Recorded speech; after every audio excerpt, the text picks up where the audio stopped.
안녕하세요, 이상현쌤입니다. 오늘은요, 우리가 고등학교 2학년 때 배우는 지수함수라고 하는 것을 소재로 해서 한번 이야기를 해보고자 합니다. 이 지수함수는요, 바로 이전 교육과정에서는 이과 학생들만 공부하는 내용이었어요. 근데 이제 현 교육과정으로 개정이 되면서 문이과 학생들이 모두 다 공부를 하게 되는 내용이 되었죠. 물론 더 그전 교육과정에서는 문이과 학생들이 항상 공부를 하는 내용이었지만, 지수함수라는 것이 뭐였었나? 우리가 이제 거듭제곱에서 요 이제 지수 부분을 미지수로 하는 그러한 함수를 우리는 지수함수라고 불렀습니다. 그런데 우리가 이 지수함수라는 걸 처음 배울 때 말이죠, 이 지수함수가 정의되기 위한 조건이라는 것을 먼저 배웁니다. 그 조건이 뭐였었느냐? 바로 이 지수함수의 밑에 들어가는 요 a라는 녀석이 0보다 크고 1보다 작은 실수이거나 아니면 1보다 작은 실수만을 대상으로 한다라는 것이었습니다. 짧게 말해서 1이 아닌 양의 실수만을 대상으로 한다라는 얘기인데, 여러분들 이거 좀 배울 때 이상하다는 느낌 안 드셨나요? 우리가 이 지수함수라는 걸 배우기 전에 이제 수로서 지수를 처음 배울 때는 이러한 조건이란 게 딱히 붙지 않았었습니다. 예를 들어서 우리가 마이너스 1 음수잖아요. 요로 이제 범위에 들어가지 않는 녀석인 거죠. 근데 마이너스 1을 밑으로 두고 얼마든지 계산이 가능했어요. 마이너스 1의 제곱이다 라고 하면 마이너스 1을 두 번 곱하는 거니까 1이 나오는 것이고요. 하물며 밑에다가 여기에 들어가지 않는 0 같은 걸 넣을 수 있습니다. 0의 이제 예를 들어 세제곱이다 라고 하면 우리가 이걸 그냥 0을 세 번 곱하면 0이잖아요. 얼마든지 지수를 처음 배울 때는 딱히 조건이라는 게 필요하지도 않았고 그거에 대해서 우리가 가타부타 얘기할 것도 없었다는 거죠. 그런데 왜 우리는 이것을 지수 함수로서 다룰 때는 이러한 특수한 조건을 붙여주는 걸까요? 아마 대부분의 학생 여러분들은 이에 대해서 그냥 지수함수가 정의되기 위한 약속 같은 거야 라고 이제 얼버무리거나 아예 별로 마땅한 고찰이 없이 넘어갔었을 거예요. 이제 그런 바람에 제가 이제 봤었던 많은 학생들도 사실 이 부분에 대해서 그냥 암기하고 넘어가는 경우가 상당히 많았었어요. 그래서 오늘은 이에 대해서 한번 좀 다뤄보고자 합니다. 일단 주제가 주제이니만큼 오늘만큼은 고등학생 여러분들을 대상으로 한 영상이라는 것을 먼저 말씀드리고 싶고요. 저도 오랜만에 이제 입시 강사의 마인드로 좀 돌아가서 고등학생분들의 수준에 적합한 이제 강의로서 기획을 했어요. 자, 그럼 이제부터 왜 우리는 고등학교 때 지수함수를 배울 때 밑에 이러한 특수한 조건을 집어넣는가? 이 이유에 대해서 한번 차근차근 알아가 보도록 하죠. 자, 우선 우리가 학교에서 배우는 내용부터 한번 복습을 해보도록 하죠. 만약에 A가, 즉 지수의 밑이 1보다 큰 경우에는 어떻게 되나요? 예시를 하나 들어볼까요? 예를 들어서 2 같은 숫자를 갖고 와보도록 하죠. 그래서 fx가 2의 x 거듭제곱이야. 이랬을 때는 우리가 어떻게 되나, x에다가 예를 들어 1을 대입을 했다. 그러면은 2의 1제곱이니까 2가 나오죠. f의 2를 계산해보면은 2의 제곱이 되면서 4가 되고요. 마찬가지로 f의 3을 대입을 해보면은 2의 세제곱이니까 8이 되고요. 등등등등등. 이게 보다시피 x가 이제 커짐에 따라서요, 그 함수 값도 점점 커지게 되면서 우리가 이를 이제 그래프로서 좌표 평면에다 옮겨보면은 다음과 같이 x가 커짐에 따라서 하늘 높은 줄 모르고 계속 치솟게 되는 이러한 우상향하는 그래프를 얻게 됩니다. 근데 그와는 반대로 지수의 밑이 0보다는 크고 1보다 작은 이러한 범위로 한정시킬 때는 어떻게 되나요? 2분의 1의 x제곱이다 라고 한번 해본다 치면은 1을 대입해주면 f의 1은 2분의 1의 1제곱이니까 그냥 2분의 1이 나오고요. f의 2는 2분의 1의 제곱이니까 이때는 4분의 1이 나오겠죠. f의 3은 2분의 1의 세제곱이니까 이때는 8분의 1이 나오고요. 보시다시피 x가 커짐에 따라서 그 함수값은 점점 작아지고 이게 x가 한없이 무한히 커지게 되면서 이 값은 점점점 0으로 수렴하게 되는 그래프로서 우리가 좌표 평면에다 옮겨보면은 다음과 같이 우하향하는 그러한 그래프를 얻게 되죠. 자, 그럼 지수의 밑이 정확하게 1인 경우는 어떻게 될까요? 이 경우는 이제 교육과정에서 다루진 않지만 우리가 쉽게 유추해 볼 수 있죠.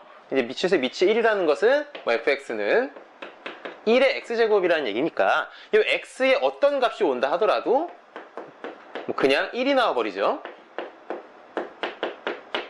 이런 식으로요. 등등등등등. 그렇기 때문에 우리는 이 경우에는 다음과 같이 y는 1이라고 하는 점을 지나는 이러한 이제 수평선과 같은 그래프 형태를 얻게 됩니다. 우리는 이처럼 x에 어떤 값을 넣는다 하더라도 항상 동일한 상수가 나오는 그러한 함수를 상수함수라고 부릅니다. 즉 어떻게 보면 이제 지수함수는 그 본연의 특색을 잃어버렸다라고도 볼 수 있죠. 그래서 우리는 지수함수를 다룰 때 밑이 정확하게 1인 경우는 논외로 치게 됩니다. 자, 그러면 지수함수의 밑이 음수이거나 0인 경우에는 이 지수함수라는 게 정말 정의가 되지 못하느냐?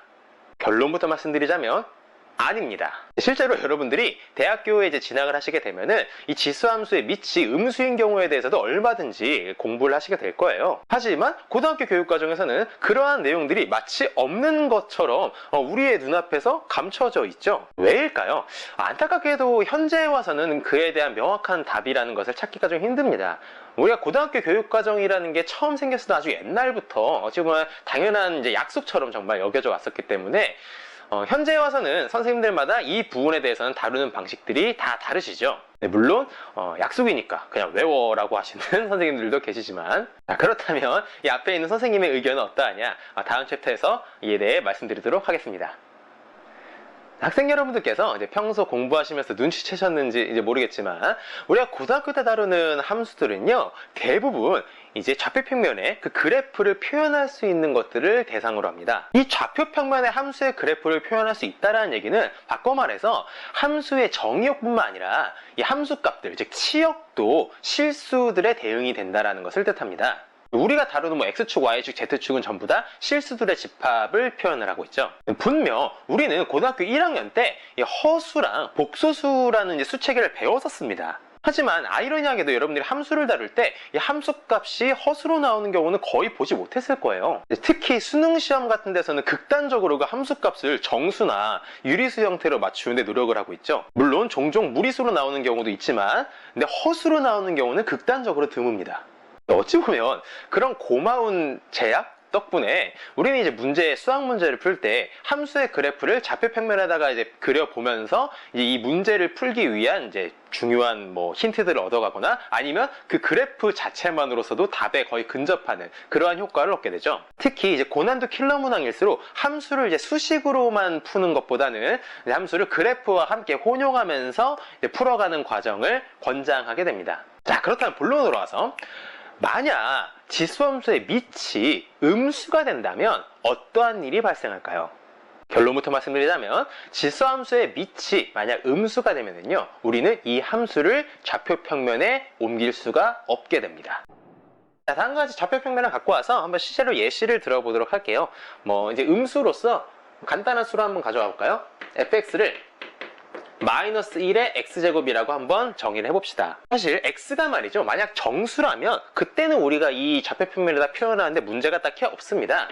이 함수값이 실수로 대응된다는 얘기죠. 뭐 예를 들어서 f2를 계산한다 그랬을 때 2를 여기 대입하면은 -1의 제곱이니까 1이고요. 뭐 f1을 계산한다 그럼 -1이겠고요. f0을 계산한다 여러분 다들 아시죠? 이제 0이 아닌 실수를 밑으로 했었을 때 위에다가 0제곱을 올리면 우리는 1이 된다라는 거 다 배웠습니다. f의 -1은 어떻게 될까요? 우리가 이제 지수가 만약에 음수가 오게 되면 우리는 이를 역수 처리를 하죠. 그래서 얘는 -1분의 1이라고 우리 생각할 수 있습니다. 그럼 얘는 -1이 되겠죠. 뭐 f -2다 라고 했을 때는 -1의 제곱이 분모로 들어가면서 얘분의 1은 1이 되겠고요. 즉 우리는 이거를 이제 좌표평면에다 옮겨보면은 이렇게 지그재그가 되면서 그 값이 표현된다라는 걸 알 수 있습니다. 자, 근데 이제 문제가 되는 거는요 이 x가 정수가 아닌 실수가 왔을 경우인 거예요. 뭐 예를 들어서 이 경우 이제 f에 2분의 1 같은 걸 한번 넣어봅시다. 그럼 어떻게 되나? 그러면 -1에 2분의 1제곱이죠? 우리가 이거를 이제 루트로 표현할 수가 있겠죠, 이렇게. 근데 이 루트 -1은 뭡니까? 그쵸, 얘는 i가 됩니다.